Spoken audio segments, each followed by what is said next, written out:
Batos in the building. Ano, sir? At after lunch, mga 1:27, tinawagan ako ni Senator Jinggoy Estrada to say, SP, wala na si Senator Bato sa Senate. So I checked and asked my Chief of Staff to ask the Sergeant at Arms for a report. So may spot report pala talaga siya. I can read it to you. Saan na yung spot report? And then right before, when I came in, di ba, when I saw you guys, sinabi ko na rin, ay sorry, hindi 1:27, miss call niya pala yon. So, 27 ngayon. yeah, around, 1:27. basta around lunchtime na ako tinawagan ni, ni Senator Jinggoy. So, okay. Yeah, so what time siya?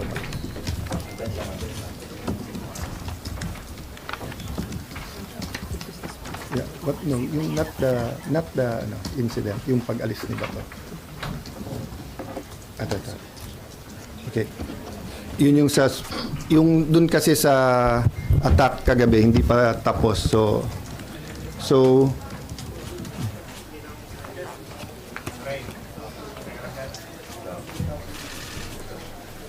there's a report po anong oras siya umalis.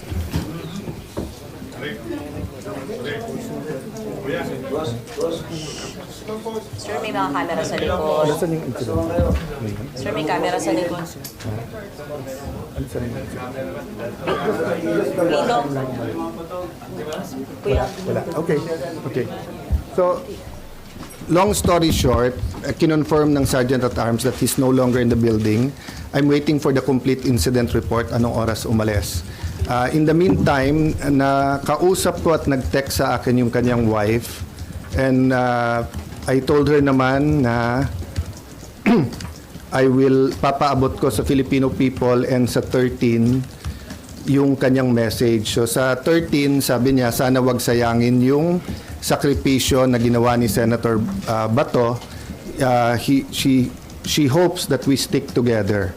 Tapos eto, sabi niya sa akin, good PM sir, in behalf of my family, we would like to thank you and all the other senators for all the support you have done for my husband.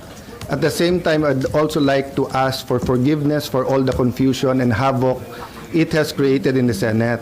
It is for this reason, I am sure that Ronald made his, in quotation mark, escape. He told me habang tumatagal kasi siya dyan sa loob ay mas nadadamay pa kayo. Alam naming hindi lulusubin ng NBI at CIDG and police o sino pang mga militar ang Senate kung wala siya sa loob. Kaya kahit na gaano siya ka-safe dyan, mas nangibabaw pa rin para sa kanya ang safety ng lahat. Nung umalis ako ng Senate 9 p.m. para umuwi kami sa bahay, last namin na pag-usapan, dyan muna siya mag-stay put. Dyan, yung stay put lang raw siya dyan sa loob kasi safer for him. Total may 72 hours TRO. Nagulat at natakot na lang kami for his safety nung narinig namin na sa labas na siya. Wala sa plano but knowing him, I am sure he took the opportunity nung nagkaguluhan at nagkaputukan na. Pasensya na po sir, mahaba message ko, etc. I really do want to thank you and ask for your forgiveness and understandings. Ito lang ang paraan, hoping you find time to read this message, no? So what I did is I also asked the Secretariat, they gave me a report.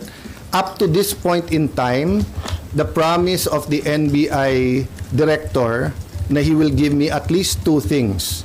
One, a copy of the warrant officially transmitted because he told me in front of the other senators na sa kotse lang niya, 3 senators were asking na ibigay na niya sa amin, but he looked at me and said, sir, pwede bang formal ko na lang i-submit tomorrow? So that was Tuesday.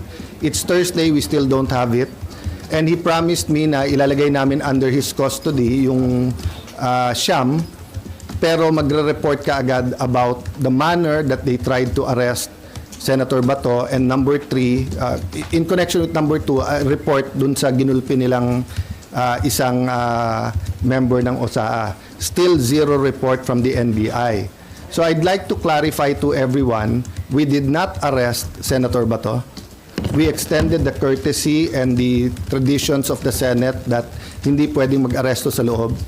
He's not under arrest from any of us. And so far as we're concerned, there's no warrant of arrest for him.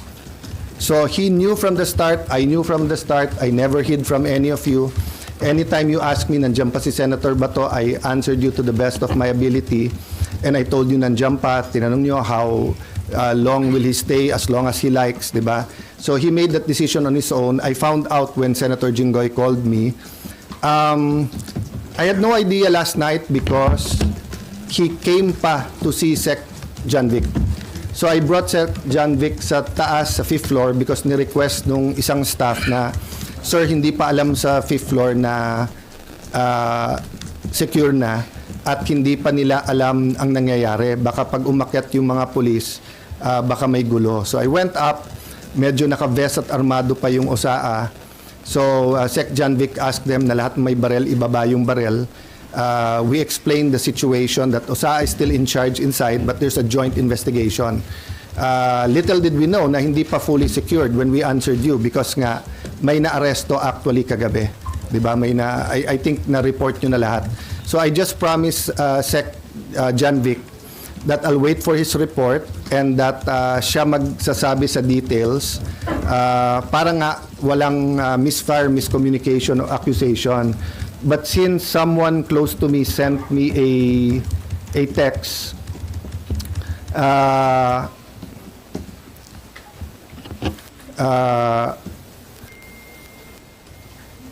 kasi meron nag-send sa akin ito, PNP confirms Browner's statement that 30 shots were fired. All of them came from the Senate, from Cayetano security guard. So first of all, I don't have a security guard. If they're talking about the blue guard, wala akong kasamang security guard.